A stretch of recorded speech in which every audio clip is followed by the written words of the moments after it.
welcome to Let's Talk Nation. I'm your man, Rod Loving. Boy, do we have a show for you tonight? I don't know. On my right, no, on my left, we got the General, and on my right, we got Doc Polite, and we ready to go tonight. I'm right. Yeah, once again, it's on. Brother Love, Doc Polite, man. How y'all weekend this past weekend? Well, Doc, somebody went fishing and didn't call me. Well, it wasn't it wasn't fishing because can you really call it fishing if you didn't catch anything? Yeah, that's why they call it fishing, because you're fishing for something. So, he tried you, man. He tried you, Doc. I know, right? Isn't that something? But I did go out there. It was hot. The boat ran good, but I didn't catch it. I didn't even get a nibble. What were you trying to catch?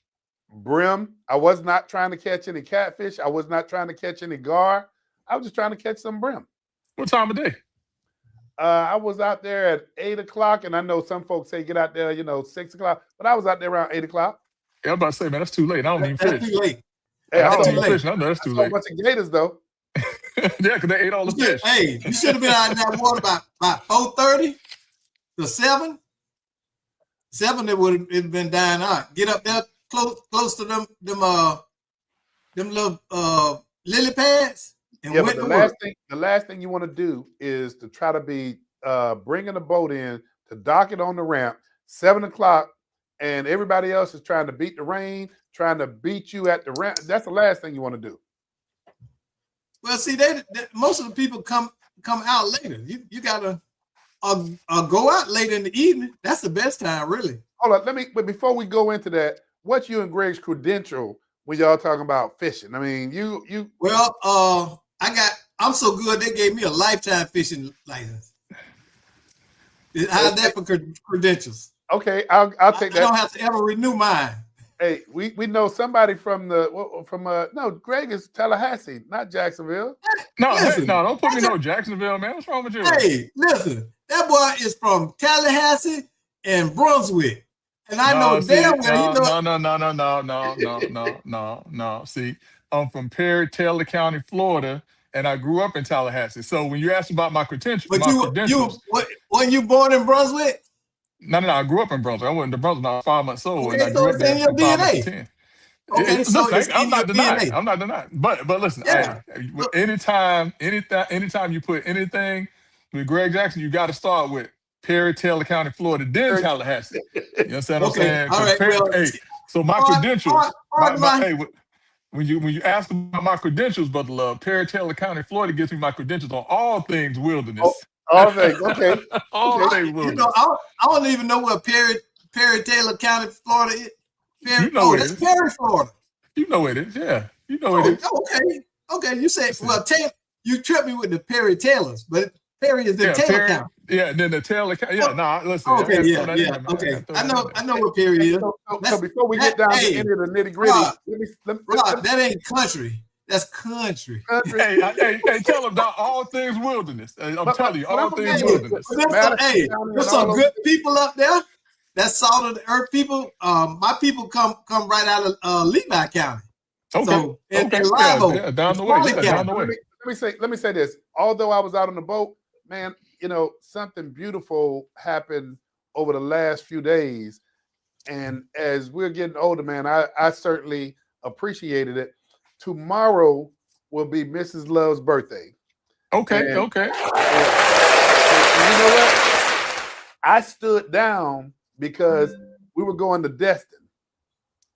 And then, what do you know? Those two Love girls were like, hey, we want to go with Mom too. So I let them go do a Waiting to Exhale together. And man, I tell you, pictures that I saw was just, man, it was good to see Mom with the daughters, and these daughters have grown up, man.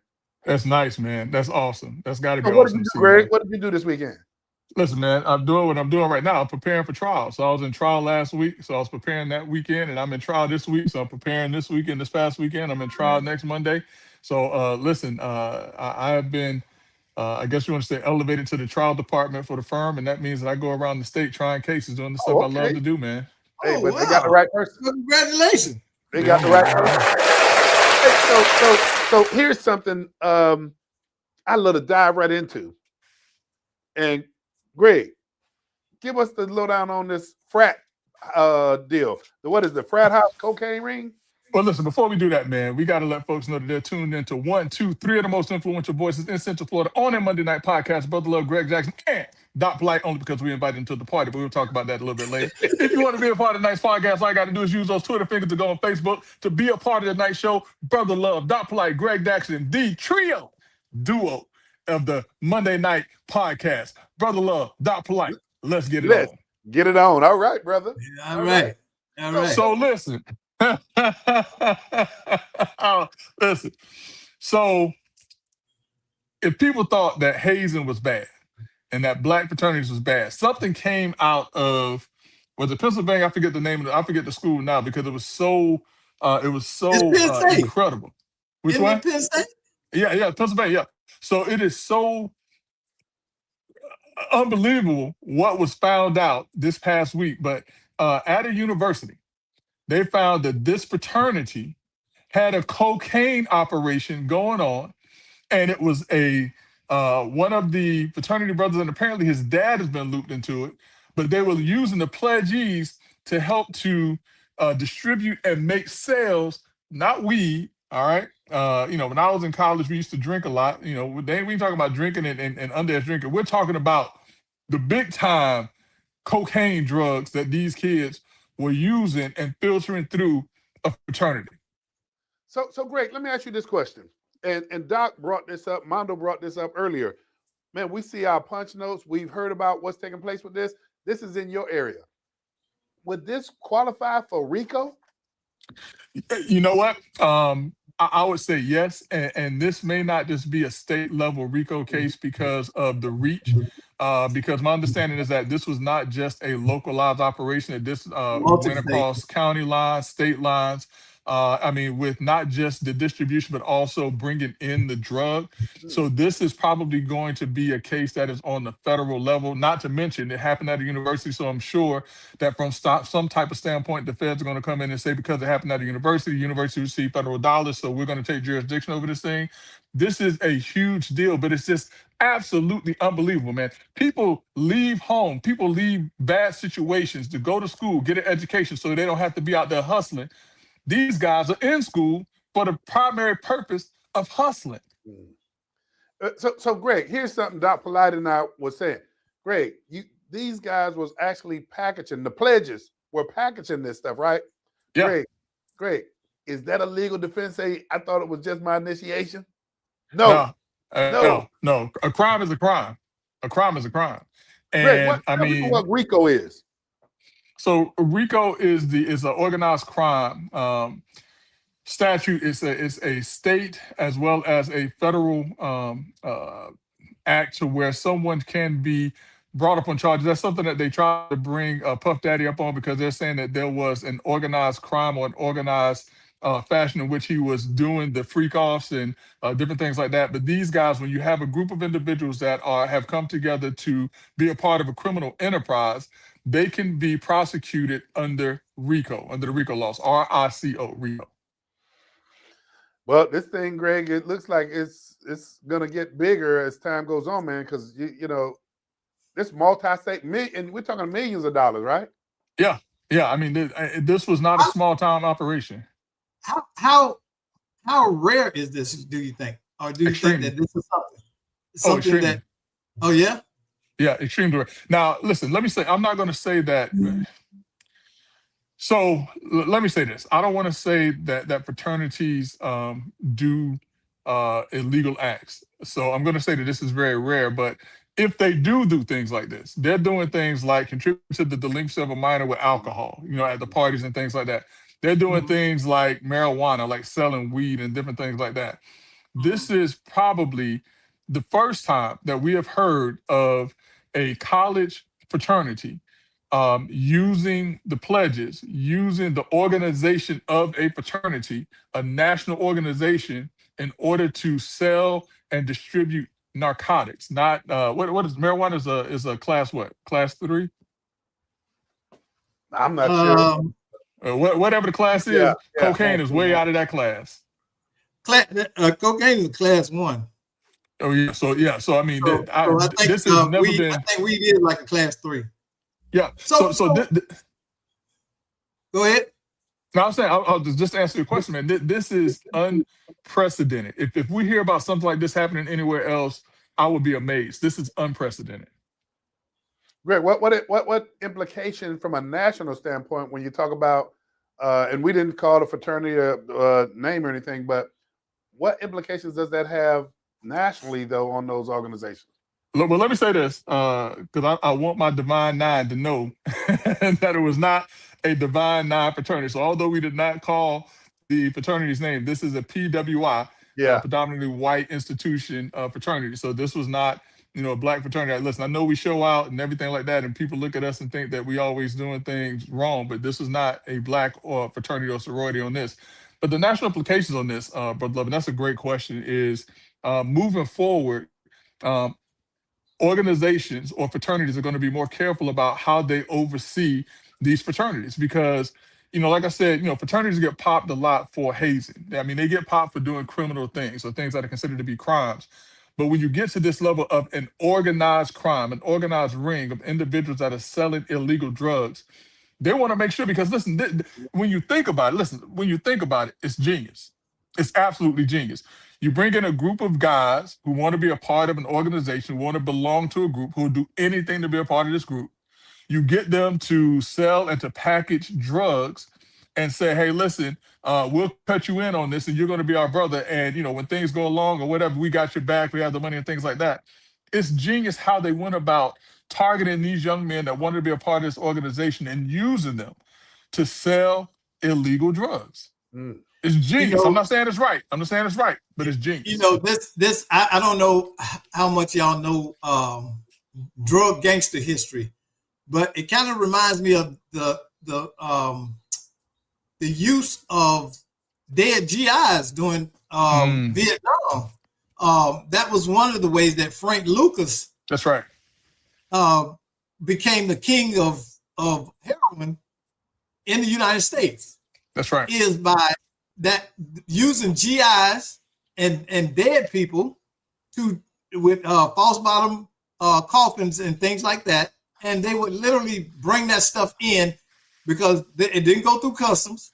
Okay, it wasn't inspected, and they did this for years and years, and nobody knew this until finally they caught up with Frank Lucas, and they start, they had to go backwards and find out how he was doing it. Man. But he had been doing it for years. They caught up with him because he got too big. Yeah. I mean, if he would have kept his operation small, if he wouldn't have got too flashy, I mean, he could have done it. But here's the problem, though, is that individuals who deal drugs, who sell drugs, and listen, I mean, in the 80s, we all saw it. When the guys started selling, they got flashy, the big cars, the jewelry, the stacks of money and things like that. That's the telltale sign. And so when you start showing and flashing and things like that, you're going to draw people's attention. Yep. When you go out and buy the big box Chevy and put the 24-inch rims on it, and you got gold teeth, you're saying, "Look at me! Yeah, I am a target." Hey, but in the case of Frank Lucas, man, it was the chinchilla hat and coat. And Greg, that's what was Denzel played that role, didn't he? Yeah, he did. Denzel Washington. Yeah, and he went to a boxing match, and the FBI was there watching some mobsters that were sitting at the front row. Frank Lucas, Denzel played in the movie. He was sitting behind those guys, and he, what you call it, Greg, the chinchilla? No, he was sitting in front of them. No, because every time the FBI was looking at the mobsters, Frank Lucas was sitting behind the mobsters, but he was still sitting close to the stage. That they saw this guy and was like, "Who is that?" Oh well, my bad. Listen, when I saw, I thought he was sitting in front of him. So he was sitting in front of him, but he was sitting in a place where he was conspicuous. Yeah, there were no other black people sitting there. Yeah, that's what got their attention. And then it was from my understanding, it was the New York police who got him, got dirt on him, and then the feds came in. Yeah.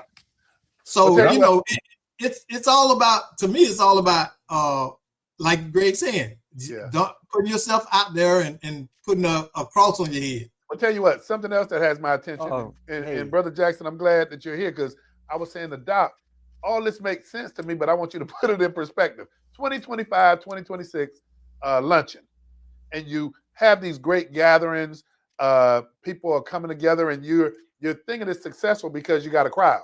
So if you would put some meat on the bone for Doc and I when you talk about what was accomplished during these gatherings, and when you went there, Greg, what was the intention? Now, which lunch did you talk about, man? I've been to a bunch of lunches now. Which Well, one in particular? I was looking at this 2025, and I was taking it from the perspective that when we talk about community engagement, you get a lot of folk to come together and they say a lot of things that you want to believe. And it almost, Doc, it almost takes me to this point in time that this discussion about, you and I got into the conversation. What is it called, Doc? Democratic Socialists? Oh, Yeah. oh. And so Greg, the topic on this week was a recap of the purpose. Rod actually had my head hurt, so I'm gonna skip that one. Listen, what is the 2025, 2026 luncheon, the 2024, 2025 luncheon? It's all the same. I mean, more times than not, when these luncheons take place, you're going to have a lot of folks of influence, or folks that want to give off an air of influence, and they're going to come to these things. They're going to come with ideas, but the biggest thing is when you walk out of that room, when you leave those rooms with those ideas, how do you implement? And the problem is a lot of times with these luncheons, when people walk out of the rooms, there's no follow-up. There's just never really any follow-up. And so because of that, you leave those rooms, you're amped up, you're hyped up, and then 2 weeks later you turn around and it's like, what the heck happened? But hasn't that become par for the course for many gatherings? Because Yep. I could say the same thing about church. A lot of people don't get that. But when you go to church now, you go, you leave good, you feeling good. But if I come to you and say, well, what was the message about? What was the principal emphasis of the message? Most people can't tell you. But Doc, here's where I gotta just say, since you're taking us to church, I think everybody gets something different. I mean, but there's always a central in a sermon. A sermon has parts to it, Rod. And what you're trying to do is teach basically a godly principle or lesson based on scripture, right? That's what preaching is about. It's teaching foundational Christian principles. I'm a Christian, so all of us are Christians. So we understand that. But what happens now, it's become performative in many ways. And if you pay attention to it when you go to church, the sermon or the lesson is the least of what's being emphasized. If you listen, and that should be the central lesson. And the way, this is my take on it, the way the church is designed in America is not church.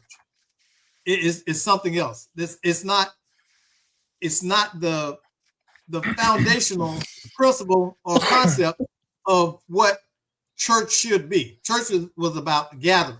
When we learning from one another. But when we talk about this gathering, I think we can all agree, and I'm glad we're talking about this topic. At the end of the day, man, we got to be able to measure what people are feeding us, because one of the topics on here is what commitments were made, and then how do you do the follow-up to see if you actually were successful in making it come to fruition. So I don't know. At the end of the day, we got to do a better job of measuring those commitments and see where we land.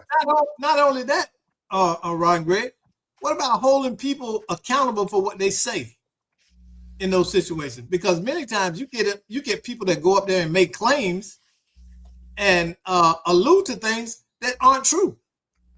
But if nobody ever fact check them, or there's not a counterpoint, this is what I'm talking about. When you're in church, again, I'm gonna go back to the church analogy. You can't ask the pastor a question. How do you know what the pastor's saying is in fact in scripture? He's unchallenged. And that is the problem, because that's not edifying to anyone. If I can't ask you a question, well, how did you come to this conclusion? You say that last year, with you at the helm, we reduced crime 20% in this sector, but you offer no proof. Okay, I can't go and see a report that is independent of what you're saying. You provide no actual or factual information to to validate what you're saying. And we allow this too much. We just people want us to take things at face value. That's why they go to these luncheons and say this stuff. It makes them look good and sound good. But so let's circle back on one point you made, Doc, and I think you made a really, really good point. But I also think that in the point that you made, it also shows why people have to do their own work and their own research. So, like, say for instance, the point that you're making about when folks go to church and the pastor, whomever says X, Y, Z. Mhm. So let me give you an example. So yesterday, and a lot of people don't know this about me. Y'all know I don't share a lot of this stuff. But so yesterday, y'all know I teach Sunday school. I'm assistant superintendent of Bible Discovery and have been since I was 15 years old. That's when I first started. So go to church. We go through the Bible Discovery lesson. Then listen to the sermon, whatever. And then yesterday, while I'm preparing for trial, I sat there and I watched approximately 3 or 4 hours of videos on religion, with different Mhm. areas of religion, from Islam to Jehovah's Witness to Christianity, to Judaism. Because when I heard something that was mentioned, I was like, now I got to cross and I got to fact check what I heard.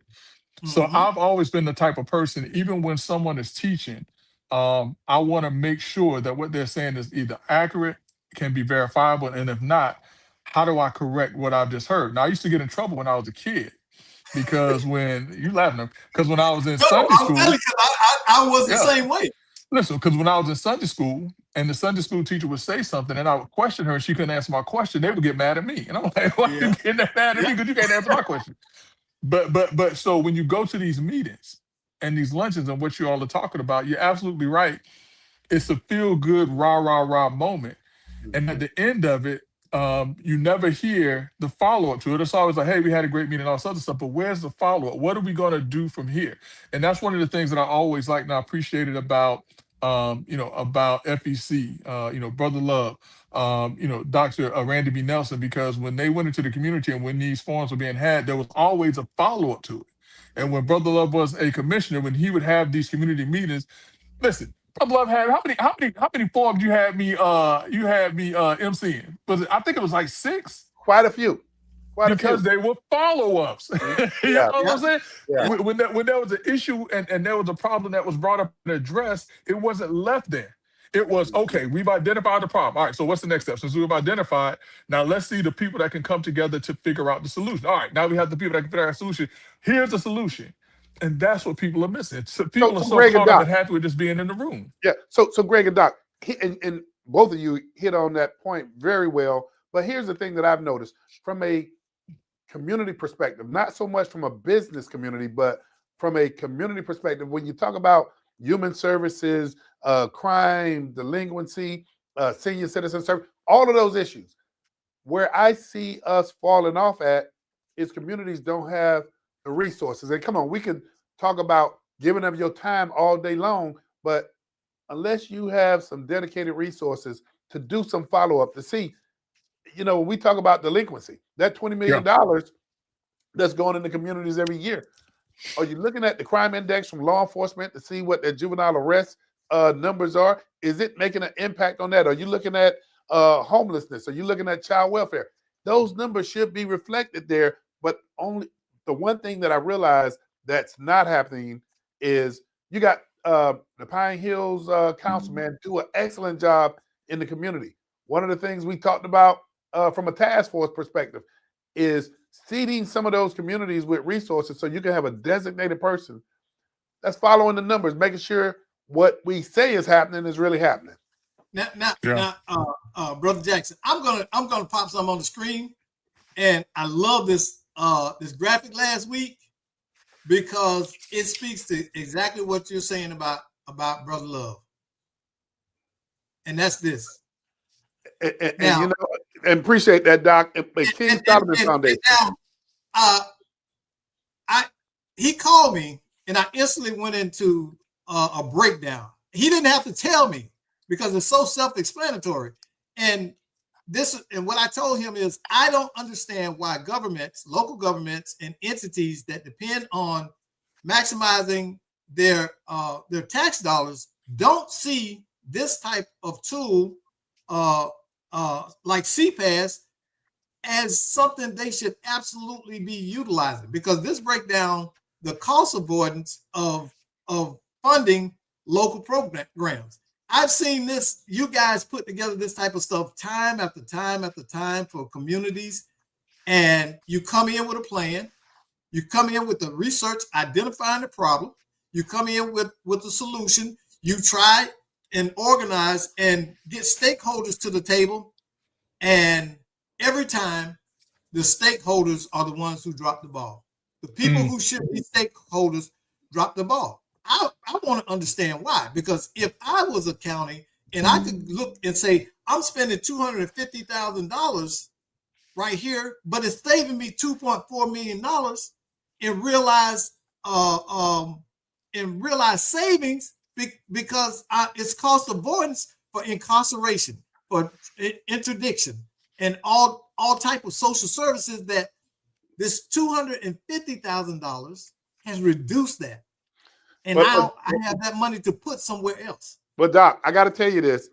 What I'm realizing is there's an unfortunate delayed effect sometimes with whether it's municipalities or individual realizing talents. One of Greg's talents that he's told people about how he teaches Sunday school, and everybody knows he's a great attorney, but all of a sudden now we're getting calls for one of Greg's talents that nobody really knew about. And, you know, in Volusia County. Now Volusia County is calling saying, hey, we heard y'all talking about that CRA. How do you organize a CRA? How do you get as much out of it? And little did I know, some years back, Greg, I think it was 2018 when Greg started developing the CRA plan, when the state was talking about eliminating CRAs statewide. And Greg, I ain't gonna talk about, what was it, the Walmart greeter? Yeah, man. People still talking about that. What's the story about the Walmart greeter? Greg, you got to tell it. I mean, listen, the POPCA wanted to divert funds from its CRA, from its CRA TIF dollars, to put a police officer strictly in the CRA district in that area to basically just greet people and to just walk around and to, you know, I guess just to give an air of safety. And so when I heard about it, Brother Love and I, we went to a meeting, and I said, you all are relegating police officers to nothing more than a Walmart greeter. And that money that you get ready to put towards a police officer to just walk around this downtown area, you all should be redirecting those funds to where they really and truly matter, to address slum and blight. You all are singularly focused on this area, and there's an area, if I look down the street, that you all need to be focused on. But in the end, it didn't happen because, you know, Greg and I did a presentation, and mostly Greg, and he articulated where those dollars could be best used, and also went through their plan, the whole nine. So the long and the short of that story is, if we educate some folk and also make a very strong case, you can really turn the tide on that. Hey, we got a couple of things that's going to really take up some time tonight. So if you gentlemen don't mind, I want to press the gas a little bit. And the next topic, Orange County elections have taken place. So listen, Brother Love, I mean, this ties into what you're talking about, because you mentioned the word when you said accountability, and accountability comes to fruition at the election box. Yeah. And this past week, listen, it was some surprises to some people, not to me, on some things. But there were a number of folks who we've spoken to who came into the studio, either that we have interviewed, who are successful in their elections, and they're moving forward. And so, let's start with, first and foremost, someone who everyone thought was a long shot, which is Roberta Walton Johnson, who was the Democratic, one of the Democratic candidates for Circuit Court. Yeah. Listen, we were one of the first to bring her in, sit her down, introduce her to Let's Talk Nation, not as a new person to us, but as a person that we felt would be, a great clerk of courts. Now, she has some work ahead of her in terms of the general election, but it's my understanding that the person that she's going to be running against is an MPA, no experience. But I mean, she had to overcome, smear campaigns and all the other stuff that was unnecessary by one of the other candidates. I'm not going to mention names because that's not how I get down. Well, I do get down like that, but I'm not going to do it tonight. Let me say it like that. and she overcame that, and so she is moving forward. And I mean, she won by 53% of the vote. Yes, This was yes. not, this sent a very clear message of 53% of the Yeah. vote in a 3-person race. Mm-hmm. So Yeah. congratulations to Miss Roberta Walton Johnson. The other person, and I talked to y'all about this, and I said, go and look at the video for yourself. And I'm talking about for the Orange County School Board chair. There was Gallo and there was Ferran, and I told y'all that you all y'all like Miss Ferran, and listen, I get it. I mean, she talked a good game, but I told y'all go look at the video. There's Yeah. certain things that she said Yeah, you that did. You did. yeah, that I just didn't rock with, and she was defeated in her And in the voters concur with you. yeah, the voters concurred. That's right. We have another race that's going to be a very interesting race. You have Mike Scott, who's going to be going up against Lawana Gelzer. Lawana Gelzer is she may not be an elected official, but she is a seasoned candidate, and maybe she can find the way to get to the finish line. And I say that because if we look at the new district that has been carved out and put together. There's one person that that is coming up top. I know it's a Mike Crab, but then you also have Patricia Rump. And I'm gonna tell y'all this, and y'all know my history with Patricia Rump. Everybody that's watched Let's Talk Nation Mm-hmm. knows my history with Patricia Rump. But I'm gonna tell you, Patricia Rump has been in the community. Patricia Yeah. Rump, I think she has paid her dues. And while Shannon Curry is paying dues the same as being qualified? Because in District 6, District 7, yeah. I am, and I say this to her face. She is one, to me, y'all know I call balls and strikes. She is one of the most underwhelming people I've ever met running for public office. I just can't see it as effective leadership. But And I'm speaking from a personal point of view. I got you, but you know what? Here's something that all three of us, we've said this for the last 8.5 years. And think about this. And Doc, I hear and I respect what you say, but y'all remember when we always say, where do people go when they don't win? Yeah. Yeah, Patricia Rump's always been there. But listen, let me say this. Hold on. Let me say this. I'm gonna be very clear about this. I called Patricia Rump. I called on her personal cell phone. I congratulated her for moving forward into the general election that's coming up in November, and I have committed to supporting Patricia Rump. I told her that whatever she needs from me, whatever support she needs from me, if I need to write some checks, if I need to raise some money, I'm going to do that because I was an adversary of Patricia Rump. Greg, and one of the things that I would say about, who is she in that? Who is she? I want to say a guy named Mike Crab. I don't know him, but a guy named Mike Crab and Patricia Rump. No, Mike, not Mike Scott, not Mike. Oh, I'm sorry. That's right. That's Mike Crab and so Vargas, Vicky Vargas. Oh, okay, that's who. Yeah, Vicky Vargas. I'm sorry. Yeah, you're right, Vicky Vargas. And I am. Listen, I understand. I know some folks that are getting behind Vicky Vargas. I don't have anything against Vicky Vargas, except I don't know her. She has not been out there on the ground in the community as much as I have seen Patricia Rump. And like I was saying, I am a former adversary of Patricia Rump because I ran against her. Yeah. And even when I ran against her, while I may not have always agreed with the things she said, there's one thing that I can say about her. She was always sincere. And sometimes sincerity will make up for what you lack in experience. But listen, we get behind her like we got behind Tiffany Moore Russell, because remember, she didn't have no experience when she first won 6.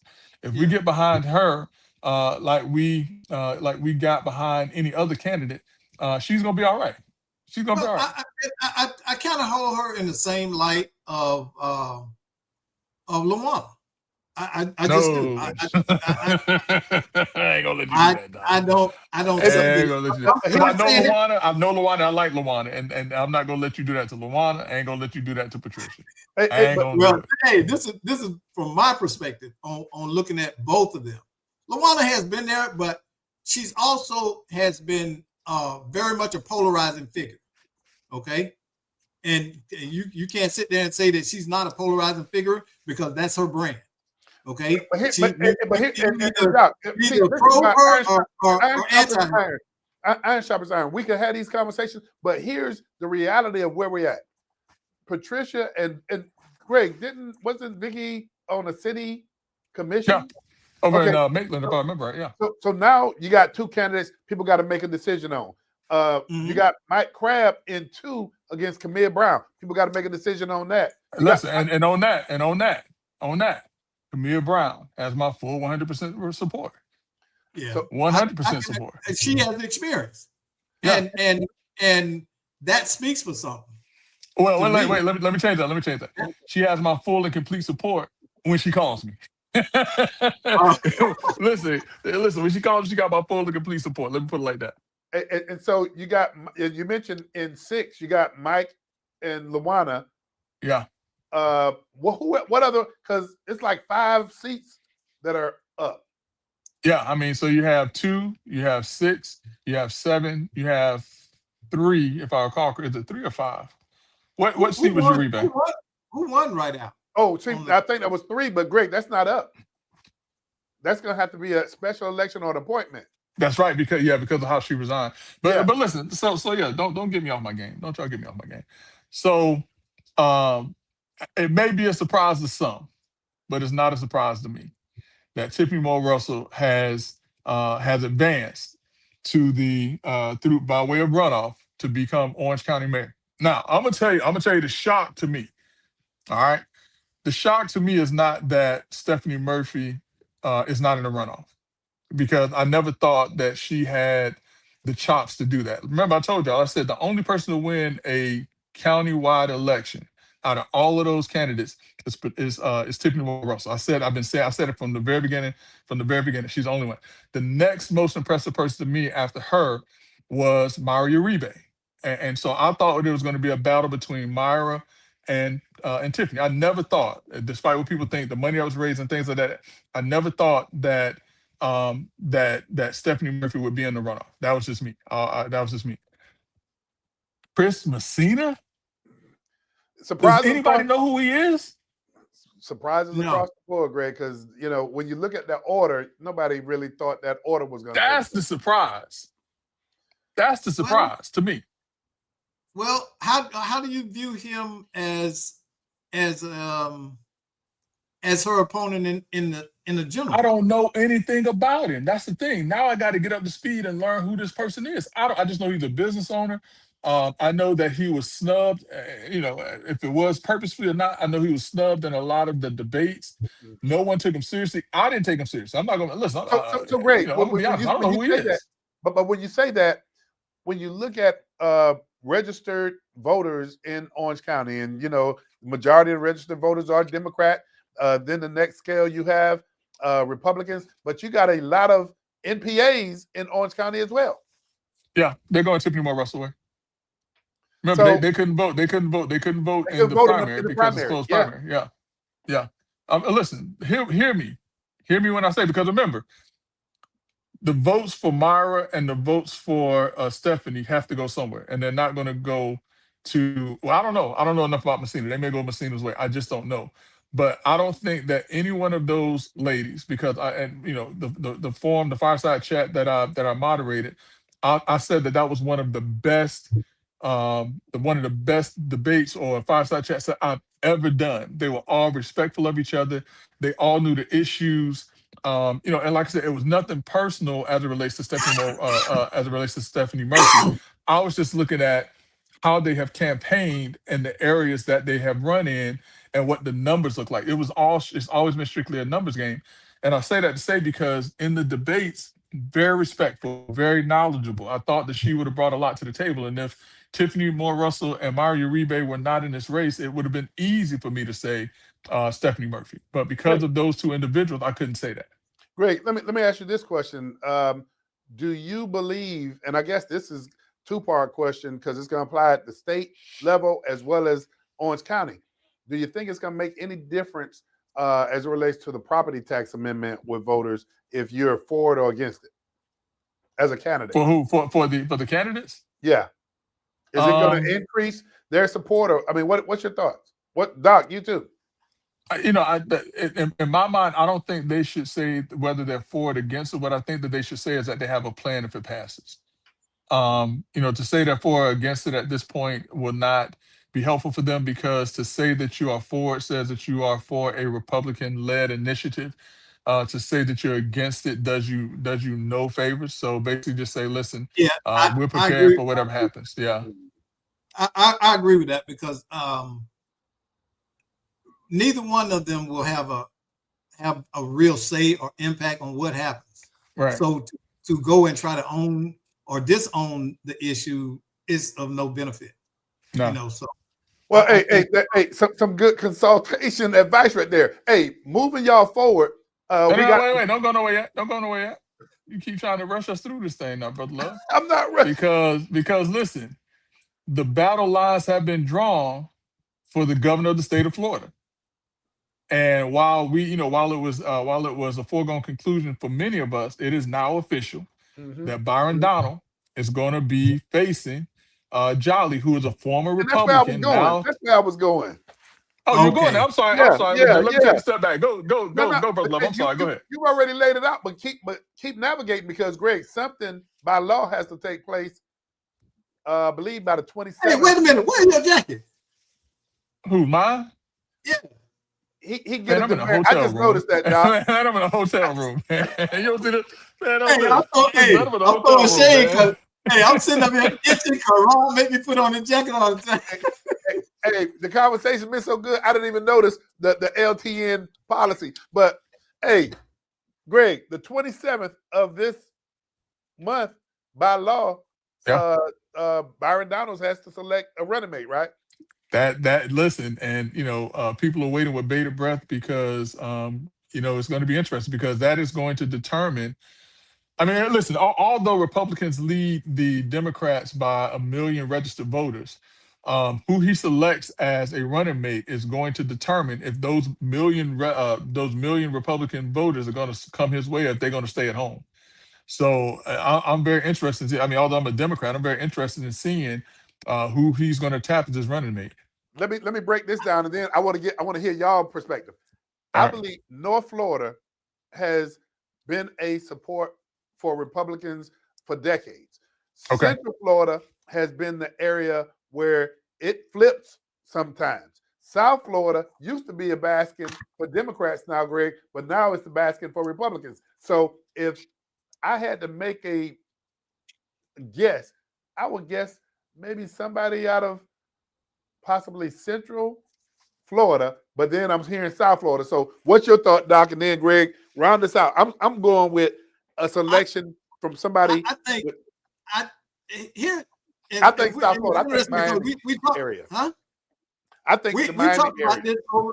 We talked about this over the weekend, and my point to Rod, Greg, was the way in which Donaldson is being dismissed as a black Republican is problematic for me, because people are saying, well, he's a black Republican and he's never going to pick up black issues. And my question to people who say that is, have you made the same demand of Jolly? Have you went to Jolly and said, what are you going to do about black issues? It's unfair to have that weight and place that expectation on Donaldson, and you haven't in turn placed that same one on the Democratic candidate. And that, I have a problem. And I was telling Rod yesterday, right now, I'm not voting for either one. I can't see myself going Jolly because I haven't seen anything that he brings to the table. Okay. Donaldson as a representative has a real resume. Whether we agree with him or not, he knows how to politic, and he knows how to represent. Okay. You don't vote for someone because they check all of your boxes. You got to vote your values. Okay. My biggest struggle with Donaldson for me is, this is me, it's just the MAGA association. That's it. Otherwise, I think I respect him because he's a person that carved his way. Okay. Nobody handed him this. It's hard to come from where he came from as the child of immigrants and get to where he is. So okay. It's not like he can't run. Okay. So Greg, what's your thoughts? So I mean, listen, I hear Doc, and Doc has the sentiment of a lot of African American Democrats out there. But this is what I'll say, because I met the man. I had a chance to Mhm. sit across the table from him and have a real conversation. And although there was 16, 17 of us in a room, it was 16 or 17 real concerns that were addressed by Byron Donalds. And I will say that I found him to be insightful, thoughtful, willing to listen, which is something that is very important. But the other thing too, though, and I'm gonna make it personal for a second, man. I'm gonna make it personal for a second. Anybody that goes to the highest of seven hills and spends a little time, I don't care if it's 2 weeks, and then they find their way across the tracks to Florida State University, is all right with me. All right So, with you look, now. if I could get me a Rattler slash Seminole, in the big house, in the governor's mansion, I have no problem with that. But all jokes aside, Donaldson is probably one of the smartest people that I met. And people will forget, and y'all may have forgotten this also. I don't know if y'all remember when Andrew Gillum announced that he was running for governor of the state of Florida, and him being the former mayor of Tallahassee. I got his phone number and I called him. I Yeah. got Donaldson. I mean, I got Andrew Gillum's number and I called him on the phone. Hey, listen, you the governor of my hometown. You talking about running for governor of the state of Florida? Talk to me. What you all about? Nice guy on the phone, but by the time I hung up the phone, I knew I couldn't vote for the guy. He came to a to the church, and he spoke at our church. Nice guy, shook his hand, got pictures with him and everything, but I knew when he left the church, I couldn't vote for the guy. I didn't see the substance. I didn't see what I saw when I sat down with Donalds. I mean, this guy, you got to sit down with him, and you will see what I see. But I think in terms of any concern about his understanding of issues, whether they're Black or community based, you put those things aside. This guy, he has a full understanding of what's taking place. And, don't be fooled by him. He has a good understanding, man. And Greg, I gotta, go ahead and echo what everything that you said, man. Sitting down across from this guy, listening to when he talked about technology innovations, talking about the direction that he wants to take Florida. I mean, it is one of our other friends that happened to be sitting in that room when he responded back to Congressman Donald and said, "Hey, I'm seeing somebody sitting in front of me that can get their arms around my issues." And if we talk about issues, when you look at John and you look at Donald's, here's just a couple of things, and y'all can give me your feedback if you think this is going to be the discussion. Property taxes are going to be an issue. Property insurance is going to be an issue. Housing affordability is something that we've been hearing for years. Education, public safety, and growth and infrastructure. Did I miss anything else that y'all think is going to be part of this conversation? No, Okay. I got everything, but here's going to be the problem for Donald's, Doc, and let's just got to be real about it. The problem for Donald's is going to be that more Republicans voted against him than for him, and he's going to have to get those individuals to rally around him. In addition to, remember now, in addition to those MPAs, and if he gets a good number of the MPAs, he's fine. But if he doesn't, he's going to have to try to find a way to get that 17 or 18% of the African American Black male vote that Trump got. Now, I think he can do it, but listen, the sun is starting to set. The sun is starting Well, to set. So I agree with what you're saying, but I got another perspective. yeah. And if the Democrats were smart,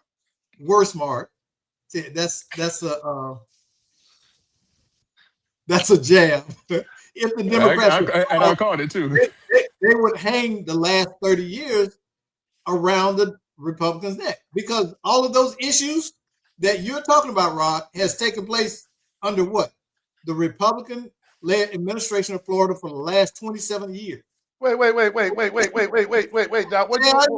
Yeah. Who been in charge for the last 27 years? So we didn't That's have dangerous. a problem with it. No, That's dangerous. We didn't have a problem with insurance before that. No, what I'm saying is that the majority of those issues have been solvable or addressable up under Republican administration. Now, that's my point of view as a Democrat. The Democrats when have they held power in the state? When was the last time the Democrats held power in the state to address those issues? What, When was the last time? 27 years. When was the last time Republicans have been in charge? Democrats held statewide office to address those issues? Because that's a real question. That's not hyperbole. This is a real issue. You can't blame Democrats for something that they don't have the power to address. Many of the pocketbook issues right now in Florida that Florida's dealing with are property insurance, okay, taxes. Those are all been issues for the last 27 to 30 years that need to be addressed. Affordability needs to be addressed. Healthcare needs to be addressed. And Republicans have had the House, okay? They had the Senate, and they've had the governor's office for the majority of that time. So you can't hang that on them. So, Doc, so you're basically saying Florida has not been prospering over the last 27 years. I didn't say that. I'm saying the crisis issues that you read your list. But you know, Go back to your list. Oh, well, property tax.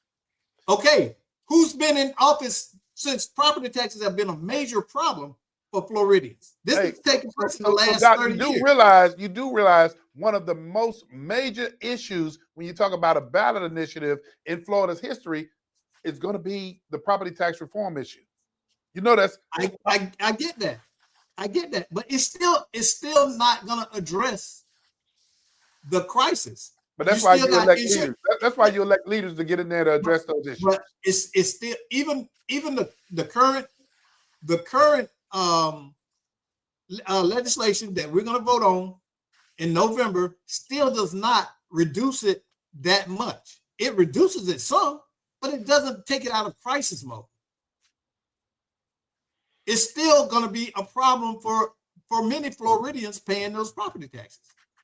It's upping the exemption, yes, but when you're sitting in when you bought your house back in 1981, and your house you bought your house for $110,000. Now your house is valued at $900,000, but you get a reduction. It's still a cost there. There's still a greater cost on that property. Well, because you might get reduced. It might be the first $250,000 off of it. Isn't that what they're talking about now? The first $250,000, something like that. Okay, it's graduated, yeah. Yeah. So that's still okay. So you're talking about let's say 900. So I still got $650,000 of taxes that I go ahead and jump into this issue, because this issue that you're talking about directly impacts and affects local government. And so the conversation now is, and now my services in my community are gonna be cut. Because you know the first thing that they're gonna address when they don't have that tax money, they gotta cut some services. So now remember, when you talk about the property tax issue, you're only talking about homestead. I mean, you still have commercial taxes. And when people really truly look at it, so they did an analysis in one of the municipalities that I do some work in, and what they thought was going to be a devastating hit because of the amount of development that's going to be taking place, they're actually going to get net gain over time because it doesn't really touch the commercial tax, property tax, and so it's going to be a hit, and some people are going to be hurt. But I don't know. What's the guy's name that you're supposed to get in contact with, Brother Love, that was coming up with these ideas about how to supplement stuff? You're talking about over in one of the issues was increasing sales tax. But Doc, but Doc, when you say what you say about reducing your public safety and things of that nature, those are the nucleus. You got to talk. So you're basically saying there's not other areas of government that can be cut without impacting you. Is that what you're saying? Oh no, I'm not saying that. But historically, service-based health has been the first to face cuts. Oh yeah, I agree with you on that. I'm not saying that there's not other places that they can cut, not at all. But what I'm saying, usually the service or what's seen as health is the first place they look or go to in order to cut costs. You can actually save money if you outsource a lot of those human services issues that you're talking about. Exactly. But they're not going to do that. Because think about you haven't had Attorney Greg Jackson go up and present before the commission yet now, so you can't say that too quick. Listen, we see you and I have both been connected to government entities and work for government entities, and we know the politics that follows certain divisions of government, if you will. And there's some departments that will get cut and some that won't. And you're right. You're right. Hey, real quick, because I see Greg, Doc, can you articulate why the ballot language had to be changed for property tax reform? I don't know that. Greg, are you familiar? I mean, I'm familiar with it. I can't articulate it probably the way that it should be at this juncture, but there was some issue with the language and what it led people to believe, because it was like the Save Our Homes Act, but it was not really geared to save homes. It's really to address how you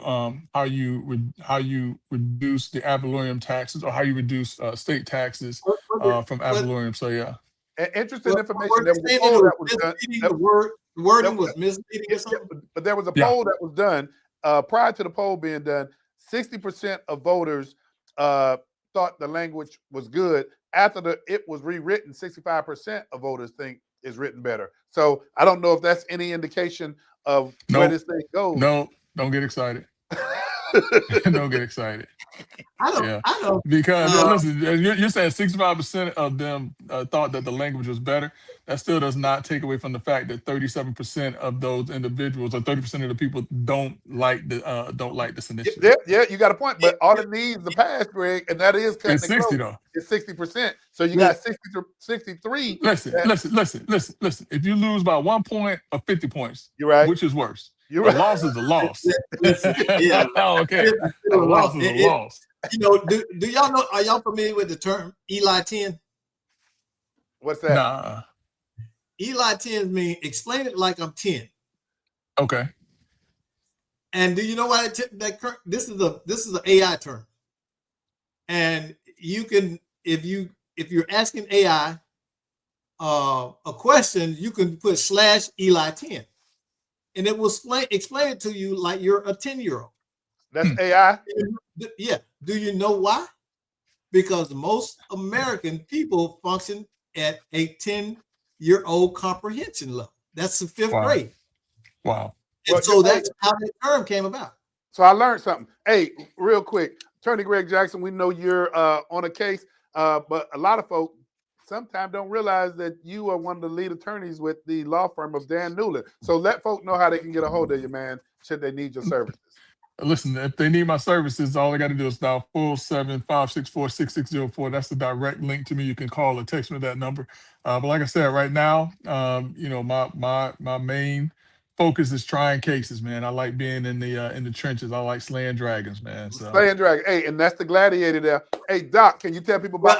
Wait a minute. I need to pitch something to my attorney. Now I'm talking to my attorney now. Can you? No. I need to talk to you right after the show. So call me, please. Don't forget now. Doc, what about those grapes? All I need 3 minutes. Doc, tell people about those grapes.